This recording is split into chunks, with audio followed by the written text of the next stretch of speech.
What is going on, everybody? Welcome back to Sideline Summit. Of course, I'm here with UPenn's finest, Danny Cole at UPenn, but we're also joined by our guest, Amiri Stewart, 6'4" guard wing combo out of Wilmington. Amiri Stewart, thank you for being on the show today. Thank you for having me. Thank you. And we're just gonna get right into things. We're gonna start with our Summits Plummets. I went over with Amiri what Summits Plummets is, and I'll just go first as an example, just to give him what we're kind of doing. Shakedown. Obviously, Jalen Hurts and the Philadelphia Eagles offense would easily be my summit this week. I mean, come on. 380 passing yards, 4 total touchdowns, and probably leaping into the front of the MVP race by the media, I would assume. Yeah. My summit of the week, I got to acknowledge Jalen Hurts like you did. But my summit of the week is every MLB player. Aaron Judge, $360 million. Trey Turner, $300 million. Combined between the two of them, they're making nearly 70% of $1 billion. And there's a lot of other players still in the market. There's going to be probably over $2 billion worth of contracts given out this offseason. And that speaks that, baseball is a sport where you don't have to put hardness on your body. You're going to make a bag. Yeah. Kyler Murray chose the wrong sport. Yes, he did. He could really be a pro. He could have one of these contracts right by now. He could have one of these contracts and be playing pro Call of Duty still. Just pro gaming's crazy. That's all Kyler Murray. Let's swing it to Mario. What's the summit? I would say just with my Lakers. They've been balling out lately. Can't guard Donovan Mitchell, but that was the one game I'll give Donovan Mitchell was going to tear the season. But overall, Anthony Davis been snapping. The team is finally going through him. And it's proud to see him actually being healthy on the court. And LeBron's not playing at the age of 37. And it's good to see we're actually winning. Yeah, no more Anthony Day-to-Day Davis. That is true. Low key still, but we'll get to the Lakers. We'll get to the Lakers a little bit later. We're going to go to them a little bit more on depth after we talk about some D2 college basketball stuff with Amiri. And we're also going to talk about Coach Deion Sanders, who was on the move to Colorado. And essentially talk about the whole meeting he had with his new team. But on the Plummets, I'm going to take a little shot at Amiri's favorite team, New England Patriots. They unfortunately, and the Steelers actually, both of you, offensive coordinators are absolutely horrible. Yeah. The Steelers are sort of getting away with it still. I find it hard that you only give your best player, 2 targets, or your best wide receiver 2 targets in terms of talent. I would say Deontay's still best, but Pickens could be the future with Deontay probably not coming back next year. Matt Patricia. He signed a 2-year extension. He's robbing y'all. Anyway, and then back to Matt Patricia. I mean, he just simply won't open up the offense for Mac Jones. I mean, just watching the games, it just hurts not seeing Mac Jones not be able to throw the ball. That's what he's literally there to do, throw the ball. Yeah, and it's not like this run game is out of this world. It's not like we have a top 5 running back in the league where we have to hand the ball. Ramondre is good though. He's good, but he's not no Jonathan Taylor. He's Nick not Chubb, Saquon, Henry, Miles Sanders. I'll give them all. Say McCaffrey, CMC. Yeah. So CMC gonna carry the load next. Shoot, even Kenneth Walker. I mean, he was about to get whooped by Geno Smith on the sideline. But it's just it just sucks, It's cool. Definitely. My plummet of the week goes to, we're going to stick in LA, like your Lakers, with the USC Trojans getting knocked out and by Utah. Again. What did James Draws say? What happened? What happened? USC. See, I mean, that video alone essentially put him in the start. I'm pretty sure he's going to be in James, you're next to come on this podcast. Yeah, never. We can never give it a mega star like that. James. Yeah, it's too big. I would say for me, it would be last night, losing that game against Jefferson. Definitely feel like we should have won that game. It was just a couple missed calls and a couple missed free throws really changed the game. And that's probably the worst thing. That's probably happened to me this week. That's probably the only bad thing. It's all about the bounce back. But about that game last night. So, Amari, you started your 4th game last night. And Wilmington, when you have not started, they're a 1-3 program. Yeah. Since you have started, you guys are 3-1. Is there anything besides you just being out there? Do you feel as if there's any changes or anything that coach has done differently between the first 4 games and these last 4 games, or do you think it's simply You merging in with the players, being active on defense, playmaking. Like in the first couple of games of the season, we were starting off slow. We were starting off games really slow, like down like 10, 12 points in like the first 6-7 minutes of the game. So me coming off the bench, it was kind of me bringing that energy. And then they finally realized that if we want to like not start off slow, we need Amiri on the court, is kind of what Coach was saying. So me starting, we weren't getting no more slow starts. It was actually getting the lead and beginning of the game, putting the pressure on the team. Just bring my energy on the court makes everyone else play better. I feel like. It's called the Jalen Hurts effect. Everyone else is better. Yeah, it's like Taylor Heineke is like just from a more talented standpoint. But yeah, I mean, we went to your first start. Me and a couple other guys went to your first start, and I think you could see the defensive presence was already there in the fact that no person on the court can switch on to you. No. That's one. Even the bigger guys, hard time getting down there. The outside wings have a hard time creating separation, getting their shot off. Yeah. Now, last year, you made a far jump. You went from barely, I would probably say like 10 minutes a game, not even sometimes. Not even, yeah. And now you are starting for a program who has a realistic chance to go to the D2 national tournament. Yes. What, outside of coaching, I mean, coaching can only like get you so far. You have to become better as a player. And where does preparation even start from making the jump to out of the rotation to like solid Division II basketball player? For me, it might be different for other people, but for me personally, it was more as far as confidence and proving myself onto the court and letting the coach trust me. Because I can say last year when I was on the court, I didn't really show that I was confident in my game and not just proving to the coach that he can trust me on the court and not make a mistake when we needed like a bucket or a defensive presence. But this year, just a lot more confidence in me and a lot more confidence in my skill, playing with the guys on the court, playing with them during practice, and showing that like I can prove myself on the court and not be a liability on either offense or the defensive side really helped me out getting on the court. Yeah, I mean that and then I think defense, your defense has come a long way. That is one. Assuming, middle school days you couldn't hold me. But, all I gotta say is when we're playing blacktop pickup basketball, you're a scary person to try driving the paint against. Listen, that's a very true fact. I do not want to go against you when you're driving to that basket. Who? I do not want to go against you when you go. No, I'm talking about you. I don't want to drive to the basket. I don't want to drive when you're in the paint. Yeah. That's getting put to the next court. That's the crazy thing. Like, so a lot of people from the outside, if it's like D1 or nothing. But here's the thing. A lot of people in like the county, city area, you are either going D1 or like you're going D3 for academics. And like the D2 area is kind of just like, if you're really one of the elite, then you will find a way. I don't know if you look this far ahead. What is even the path after? Because I mean, you made the first jump. You are truly a good two-way player on a Division II basketball roster. Yes. What even is the next move? What would be after this? Just depending on how the season goes, I would love to go Division I. That's always been like a dream of mine to play Division I because I know my dad didn't get to do it, but my mom did, and she loved the experience. So I definitely want to play Division I. But overall, like, I think many people just believe that if you don't go Division I, they don't think you should just quit basketball at that point. It's not true at all. Exactly. I don't think our middle school principal, they played overseas. Oh, Fred Moon. I mean, we also had Derek Jones Jr. went to our middle school, and Derek Jones Jr. did go to safe to say Derek Jones Jr. is doing okay. Yeah. So I feel like I don't think people really understand like Division II basketball. It's not as far as the talent wise.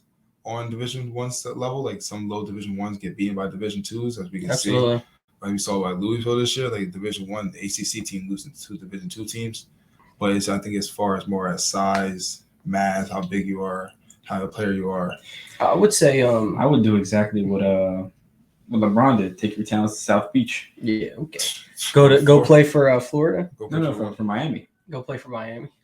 Well, I think across Division I, 2, and 3, the top tier talent, I think there is that in every single one. Yeah. It's just a matter of how much of it is in every single one. Yeah. Division I, obviously, there's a lot of talent. D2, same thing. There's a lot of talent. There's a lot of talent. D3, and there's also talent there. And a lot of Division II players really fall underneath their scouts' radar which they don't get really highly recruited from AAU or high school, so they fall in that Division II category. When some of these players are like Division I, like some of my players could definitely play Division I on my team. And another aspect of it could be like most of the time this route is JUCO, but sometimes like you're a Division I player with a D3 attitude, and sometimes you get stuck in the middle.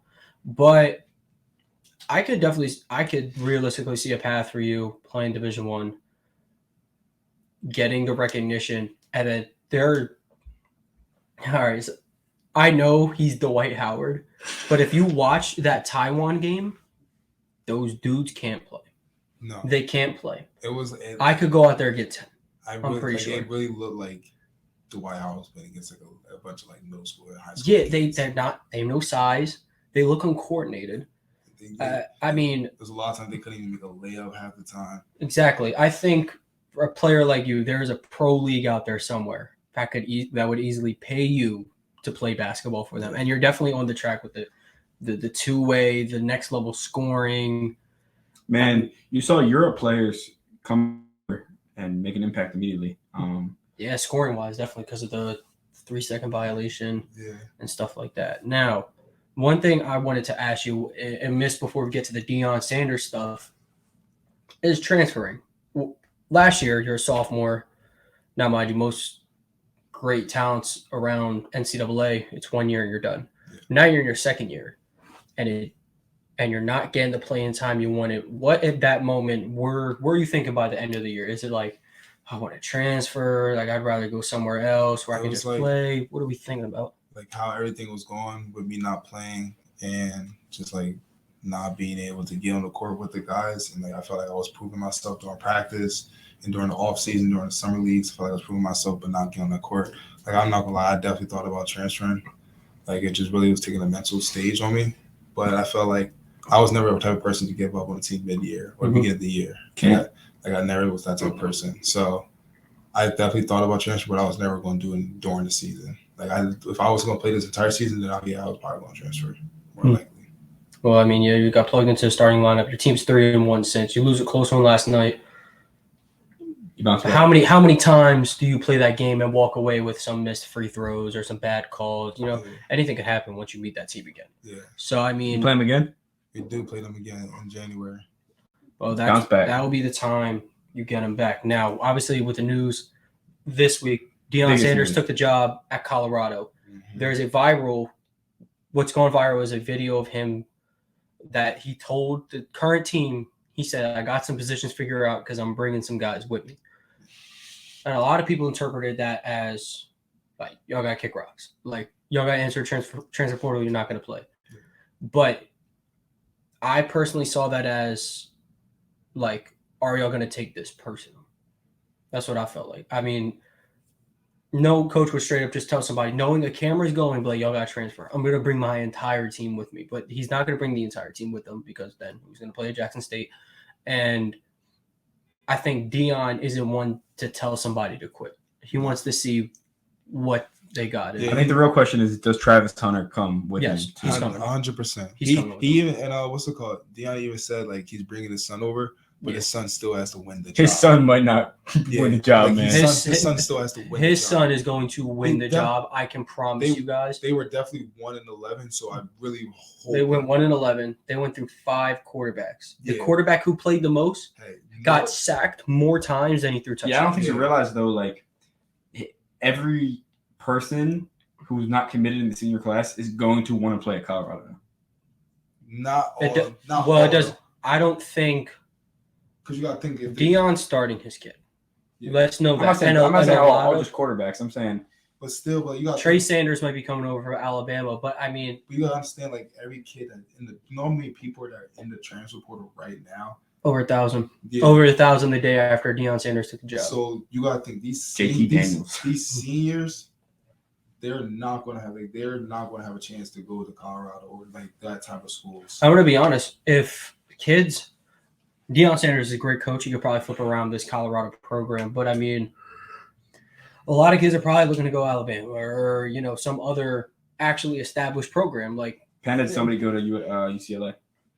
Penn had someone go to UCLA. Yeah, that's entirely across the nation. And, But I would- and most kids that are already that were seniors, they already committed. They're not. Yeah. They're not going to wait out. They're not going to wait out the entire season to get all unless they didn't have any offers.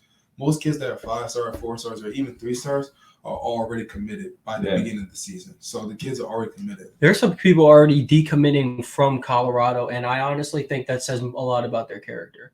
I think that's the competition. They don't want to deal with the old coach probably told them, look, the job's yours. And first of all, you never tell a kid that because that gets all the competitive juices out the window. Where would you be if your coach told you, yo, you're definitely starting next year? I probably would not have. I would not try to practice. Yeah, you wanted to try. You wanted to put the work in that wasn't a part of practice. Like, are you going to these open runs? Like, I literally just if it was like he told me that during the summertime, I would not go to any of the summer games. I would not go to any of the practice, like workouts and that stuff. I already know my starting spot is solidified. Why would I need to work? Exactly. So kids who are decommitting and stuff, I mean, like, you can't bring what you think Nick Saban's going to tell you, the spot's yours? No shot. Because Jalen Hurts came in and became Nick Saban's first true freshman quarterback. Yeah. So, like, no spot is guaranteed. And I think that says a lot about their character just because Deion said, I'm bringing my luggage with me. No kid from, there's very few true freshmen that actually play. Even Marvin Harrison this year is his first year really playing. Last year you had the sparks and everything. This year he showed he was the best wide receiver in the nation. Yeah. It's like there's not really any true freshmen. So people that are going to come to Colorado next year are still going to have to own. They're still going to gain their spot. Just because you come from Alabama and go to a lower conference, don't mean you're the best player on that. Best player at that position. Yeah. Another note in college though, Jackson Smith and the Jigba skipping the bowl game. How do you feel about future first round picks? I respect that. Deciding I'm not going to play for my team to try it out. Here's the thing though. He is competing for a national championship. Yeah, but I think you so have the Jameson Williams. And with Jackson, he's already dealing with injuries all year. Yeah, I get that for him, but I'm talking about other people. Look, I feel like at the end of the day, if you were, I think it's up to you. It's their choice. You know who was crazy? Julian Fleming. He could get himself drafted with a big performance in this playoff. He could. Yeah. Absolutely. He could put his name on somebody's radar. Unfortunately, he shares the field with the best player in college football. Hams played him in the PA State football playoff. I believe they triple teamed him and he still had 3 touchdowns. Yeah, he had 3 catches for roughly like 20 yards, 3 touchdowns. That's insane. There's nothing you can do. He was bigger, faster, stronger. And that's another thing that we can elaborate on while we're talking about the college sport. Bigger, faster, stronger doesn't always translate.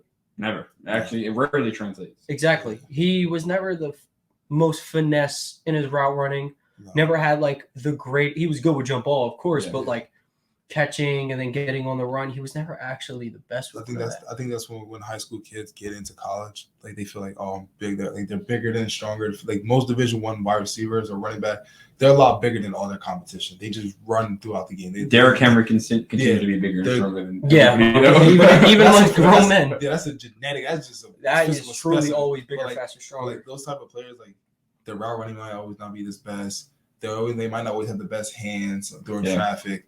So they're coming into a team to get like Alabama, LSU, Clemson.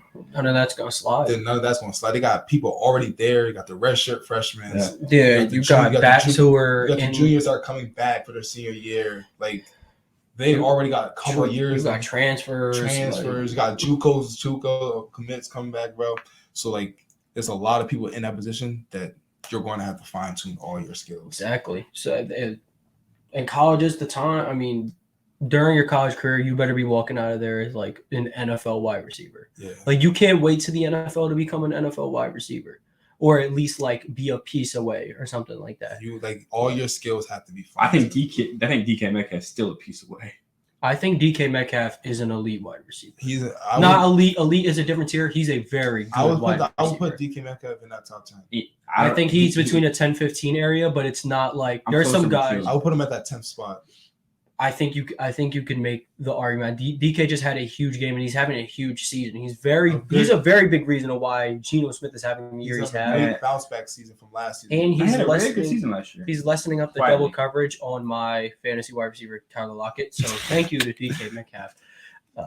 enough. But DK's ball. You see a lot of wide receivers make an immediate impact in the NFL, especially guys like Justin Jefferson, Jamar Chase.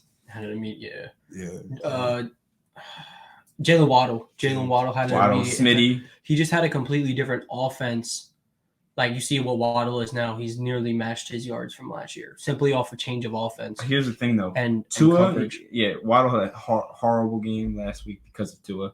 Tua played the worst game of football he's played all year. Actually, probably his career. I would give him he was playing one of the best defenses in the league. Probably the best defense. What did Fred Warner say? We think Brock Purdy is the guy because he goes out there in our drills and he competes against the best defense in the league. So Brock Purdy, I don't think Brock Purdy's going to last a single start in that next game. I think he played solid last game to the point where I think you can rock with him how you rock with Jimmy G. If you're willing to rock with Jimmy G, you can rock with anybody. Don't they did just sign John Johnson? He's not that Josh good. Johnson. Oh man, former XFL MVP candidate. 13 teams in 14 seasons, something like that. Yeah, it's a lot. Ryan Fitzpatrick has a better chance of playing for the Niners. Ryan Fitzpatrick, yeah, he's done. He is done. Now, Drew Brees might come out of retirement. You never know. Yeah, I don't know. He got struck by lightning. He did. Well, moving on from football to NBA, Amiri is a huge Lakers guy, and the Lakers have won, I believe, 8-3 in their last 11 games. They clearly have turned the tide. Outside of the obvious, Russell Westbrook isn't turning the ball over. LeBron is looking like LeBron-ish. And Anthony Davis is this was the plan. When LeBron started to get older, we'll transition to AD. That's what it's looking like. But outside of all that, like, what are some other things people might not be seeing about this Lakers team that's like giving them the extra boost to turn it around? Austin Reeves is easily probably our fourth best player right now. How he's been playing. I think y'all caught your fourth best player. I think offensively, he's better than Caruso. I think he can create a shot a little better. He's still a very good catch and shoot shooter. And he was getting to the line pretty good last night. Alex Reeve can't guard a traffic cone, unfortunately. He is a traffic cone. Yeah, he's a cone on defense. Like, I feel like Austin Reeves or Trae Young on defense. Austin Reeves, because Trae Young, he can't guard anyone. And you don't ever watch him guard anyone because he gets hidden so much. But with Reeves. I feel like all Reeves has to do is just force him to the paint. He got AD's got your back. AD's down there. I feel like that's all he has to do. I feel like and you see in a situation last night where he had to guard Donovan Mitchell, you can't let him by, and then he's gonna shoot over you. But if you let him by, there's no paint presence down there. Thomas Bryant sitting down there. Wayne Gabriel. And I promise you, they're either blocking that or they're getting a lob right over the head to Mobley and Allen. But I think that obviously that's a rare duo you run into of 7-footers who are truly elite presences. Yeah, 3 of them last year. 2. Lauri Markkanen. Oh wow, yeah, that's true. And they still got K Love off the bench, so they really have 3 still like almost 3-footers on the team. Yeah, I mean, but with the Lakers, I mean, a fully healthy Lakers team, I think they're 10-13 right now. Everyone will be like, oh, they're fighting for the play-in. They're fighting. Yes, they are, but I know when a good team flips the switch. Last year when the Celtics started rolling, we were 25-25. Yeah, they got smacked by the Sixers. I went to a game in January. Once they won that 5th straight game, they got to 30-25. I was like, they figured it out. Yeah. From that point, they went 25-25, and they lost 6 games since. That All-Star break, I think they just flipped the whole switch. They won 9 games going in, and they lost to the Pistons. Yeah. And then after that, they truly when a good team flips the switch, because eventually they'll figure it out. Jason Tatum built a lot of his game off ISO. I think we all know this. He's one of the best ISO basketball players. The Celtics won and lost in the playoffs. Exactly. And same with Jaylen Brown. And, and once those two figured out how to at least just minimum play make, they figured it out. Yeah. And with the Lakers, I think their situation is it's AD's time. When he's on the court, he is their best player. I can comfortably say that now. I feel like they're realizing that if they want to win, they need to let AD do whatever he wants in those first 3 quarters, even the 4.5, and then let Bron just take over. I think save his energy. Let AD do all the heavy lifting in the beginning. Keep the game close. Like you saw in the Bucks game, AD had 40, 44, missed 5, 6 shots. It was Yeah. very efficient. It was monstrous. So he let AD do whatever he wanted, but Bron had 28 and 11, I believe. And that's what it has to go with. Like AD has to be the lead scorer with Bron doing 28 and 30, which is crazy what Bron's averaging. So Definitely don't let Russ cook though. No, I mean you can and that's another benefit of the Lakers if Russ is that on, your first guy off the bench is even a 50% of what he used to be Russell Westbrook. Who are others' best guys usually coming off the bench? Unless you're like a top tier contender, like the Celtics' first guy off the bench is Malcolm Brogdon, who might end up winning Sixth Man of the Year. But let's say they're playing someone like they're playing the Warriors. For sure, the first person to come off the bench is Jordan Poole. That's the only dude coming off the bench. Yeah, these dudes suck. Yeah, everyone else off that bench is like you're like outside the top six. I think that's probably one of the worst benches of basketball. Philadelphia 76ers, who's the first dude off the bench. Joe, what happened to the Warriors centers? Kevon Looney. Kevon Looney's solid. What happened to Wiseman? He was in the G League, and his plus minus in the G League was minus 35 in those 5 games combined.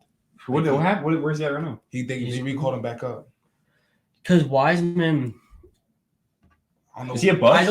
Yes, absolutely. I I honestly don't think he's a bust because you gotta understand, he didn't really play his rookie year.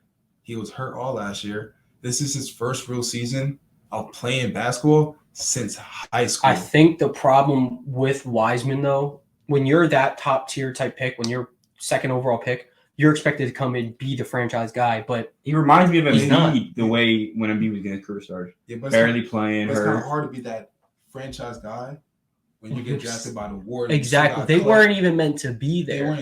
I think insane. a more complimentary player for them would have been LaMelo because it's hard for Wiseman, who's this top tier scorer, thinks he can shoot. I don't know how well he can shoot now, but thinks he can shoot. So he's supposed to be this guy that you could build offense around like Karl-Anthony Towns, but that's not going to happen when you have Steph Curry, who's probably going to be in it for a little bit. Jordan Poole's going to follow him up. You still got Clay.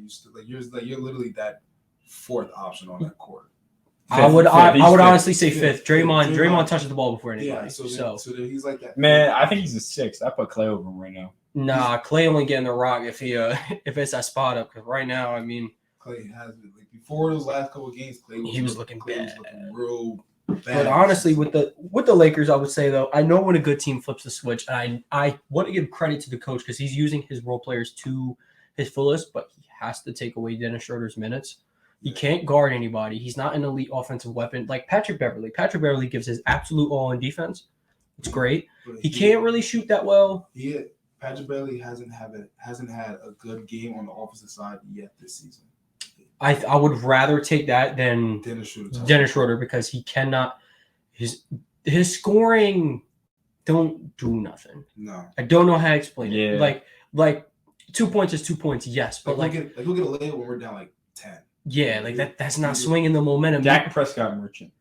I mean, I want to say garbage time merchant, but like it's not swaying up. Like, let's go to the Sixers. Buckets. Let's go to the Sixers. It depends who's getting your buckets to bring the energy. Like if Tyrese Maxey's getting your buckets, you're like, all right, let's swing. Yeah, like let's go. Like he can keep scoring, but like George Niang. If Korkmaz scores a layup, you're like, I don't know. That's not going to get things going. Shake can take over sometimes. Shake can. I think he's a very good offensive plug, but he's horrible in defense. Yeah, but I mean, with Dennis Schroeder, he's like, I think he started last night. I'm not gonna lie. I need to watch the game. But he takes too much time holding the ball at the beginning of the possessions. He loves the ball. He'll get a screen and then he thinks he could take it. He's just not really that good of an offensive player. Hence why when he got traded, Boston did really good. So I believe last year it was a crazy stat. I don't know what our minutes were. I want to say 19 and 9, something like that. When he got 17 or less minutes, like his time, more time of him off the court, better the Lakers are going to be, and I think they're going to find themselves right back in contention. It's like here's the thing, like if he doesn't play right, who are you giving those minutes to? Like AD already plays around 40. LeBron already plays around 35 to 40. Russ already plays around 30 minutes. Who are you gonna get those minutes to? Like Austin Reeves already plays around 25. Lonnie Damn. Walker starts. Troy Brown Jr. has been playing around. Kendrick Nunn, unfortunately. Why did they cut the best quarterback in the AFC South? Yeah, they cut Matt Ryan. That's tough. Because Matt Ryan, after he hit that game time shot, I don't think he hit another 3 after that. He got too hyped. I don't think he played like What the Drake active say? game. Don't get hyped for the moment I start to backpedal. Yeah, I think essentially. I think he played that next game like 16, 17 minutes. I think he shot like 0 for 4 from 3. That's wild. Yeah, that's the thing when you can only shoot. I mean, if you're gonna shoot, you got to be able to shoot. Like Celtics Sam Hauser shoots the piss out of the ball.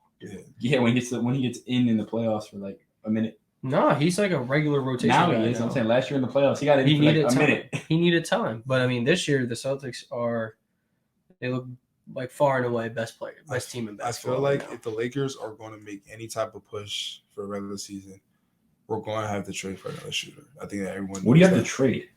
We can easily trade Juan Toscano because he's not playing. Give us LeBron James for Sam Hauser I don't think anybody wants this going Go on in the first round. for sure. Yeah, I got you. I think you guys should Top sign, 30 protected. I think you guys should go after Cam Reddish. DeMarcus Cousins again. No, Again. you can't. It's not like That would help. Our center presence is not the problem. AD already plays like 40 minutes. No. DeMarcus Cousins is third though. Gideon said he's going to take over. We need. I would say go get Cam Reddish. Yeah.